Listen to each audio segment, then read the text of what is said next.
Le Forum des forêts tropicales, organisé par l'Agence norvégienne de coopération au développement à travers l'Initiative internationale pour le climat et les forêts, a permis de rassembler les décideurs politiques, les experts de la société civile et les représentants d'organisations des secteurs privés et publics dans le seul but d'inverser la tendance face à la déforestation et à la dégradation des forêts tropicales.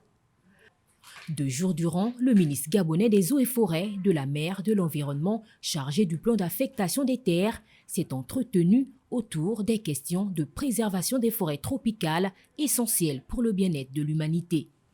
Nous avons signé il y a 4 ans un accord de 150 millions de dollars de financement pour encourager le Gabon à améliorer la gestion de la forêt, de réduire les émissions de CO2. Donc on a discuté de comment on va renforcer cet accord et même aller plus loin.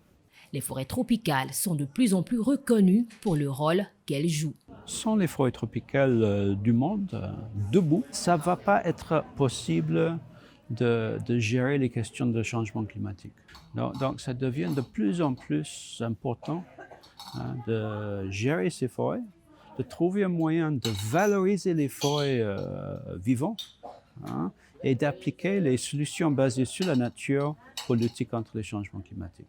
Les liens qui unissent le Gabon et la Norvège sont tels qu'il a été signé en faveur du Gabon 4 ans en arrière un accord de financement d'un montant de 150 millions de dollars, soit plus de 93 milliards de francs CFA, destiné à améliorer la gestion durable des forêts et réduire les émissions de CO2.